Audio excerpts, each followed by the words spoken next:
We turn now to the challenge of raising children, and new evidence that the approach many of us have taken may not be achieving its desired effect. The vast majority of parents in America, in fact nearly 9 out of 10, believe that praise is good for kids, that it helps them build self-esteem. But guess what the experts now say? Praise may limit how much your child will achieve. No, she's just got to get back. There you go, head of Davey! Who hasn't been this parent? Nice pressure, Luke, good pressure. Gushing platitudes like, "You're so smart," or "You played great" at every turn. Good, good, good, good. Ho Bronson, who writes about child rearing, says he's guilty, but he's not alone. 85% of American parents think it's important to tell their kid they're smart, to praise them for their intelligence. Why? We want it to be an angel on their shoulder, riding along with them to give them confidence that when they approach challenges, their parents there to remind them, you're smart, you have what it takes, you can do this. Bronson says he's trying to reform, and so should you. He says a decade of groundbreaking research suggests the wrong kind of praise can lead kids to lose self-confidence, not gain it, and actually perform worse in school, not better. Kids become fixated on maintaining the image of being smart. They choose teachers and projects where they know they can get an A. Stanford University professor Carol Dweck has tested thousands of elementary school kids across the country for the effect of praise on their performance. Her work is the basis for a chapter in Bronson's new book, Nurture Shock.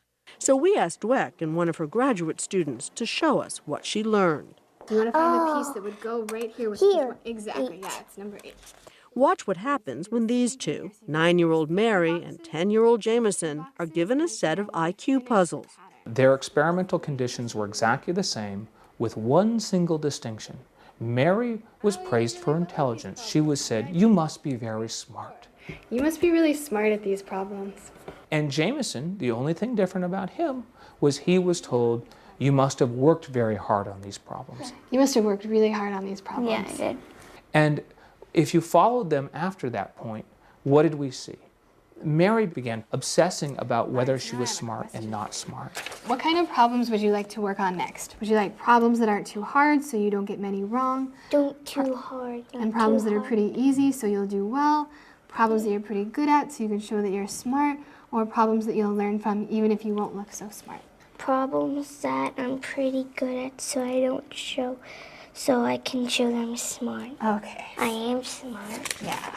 It made her psychologically vulnerable. Jameson had the opposite experience. Problems that I'll learn a lot from me, even if I won't look so smart. He'd been praised for his effort, and he wasn't afraid of challenges. He said, I want to work on the problems that I will learn a lot from, even if I don't look smart. And it's crucial that a child learn not to be afraid of challenges. The latest research now tells us that mental challenges are what build intelligence. It has an actual physical effect on the brain. So every time you challenge your brain, new connections are forming between neurons. But it doesn't happen if you're not challenging yourself. It only happens by challenging your brain. Professor Dweck has developed this computer video to illustrate to kids the idea that the brain is like a muscle that you can build by exercising it. It's a different kind of exercise you do for your brain, exploring new information, practicing skills, and learning new concepts. That's not the only reason the right kind of praise is important. It also influences how kids do when they face adversity. Look what happens next when both kids are given a very difficult test. Mary scores an astonishing 6 right. Jameson only gets 3 correct. But the researcher gives both a discouraging report. And Mary starts to lose her confidence. There are other people in my class that are smarter than me, too. Jameson seems less flustered, though he actually didn't do as well as Mary. Oh, you only got 3 right on these. That's a lot worse. Yeah. But undaunted, he moves on to the 3rd test and nails it. All right, you got 9. These ones look easier. The surprise is Mary, who remember had done twice as well as Jameson on the previous test, but ends up doing worse than him on a final and easier test. When she was given a test at the end, she crumbled. and she started to really have trouble. The power of one line of praise. When we come back, an experiment that holds up a surprising mirror to some American mothers. Ways parental praise can limit a child's development, we were fascinated by a study in which American and Chinese mothers were put to the same test with very different results. Take a look. Oh, that's good. That's good. American parents have a hard time giving bad news to their kids. At least that's the result of research conducted by Flori with children and their mothers in Illinois and Hong Kong. The kids are all given a test. At a mid-break, each of their mothers is told her child had done poorly, whether the child had or not. Each mother is then allowed 5 minutes alone with her child. The American moms walks into the room with her child and never mentions their score on the test. You don't have to eat them now. We can take them home if you want, because we're going to drive through McDonald's or something. And basically, we saw them completely ignoring their child's failure and not willing to help them. She said you did really good on the test. And if anything, praising them for their intelligence or don't worry, you're going to do great. I only missed 2 on one of the first sessions. She said some kids miss a lot more than that. The mothers in Hong Kong, by contrast, told that their child hadn't done very well, and they would sit down and they'd say, you didn't concentrate, let's sit down, let's work through the test.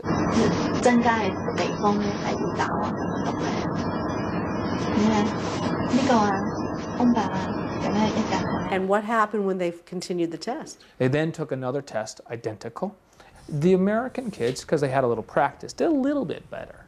But the Chinese kids did 33% better, a whopping jump in their performance right after this little instruction period with their mothers.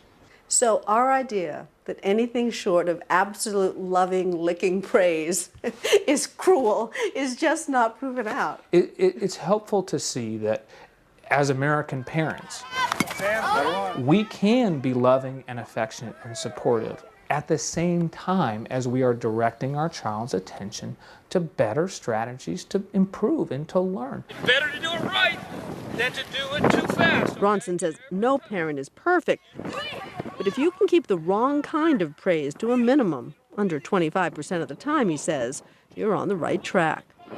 But he admits, even for him, it's not easy. When I first read Carol's research, I knew I was doing everything wrong all of a sudden. But it wasn't so easy to stop.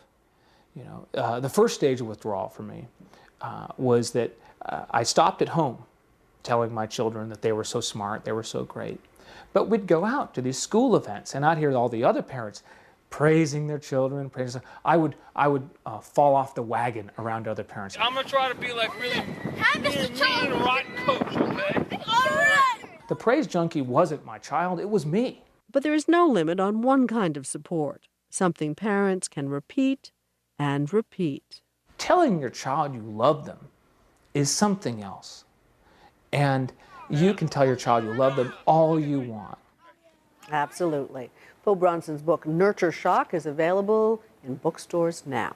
We'll be right back.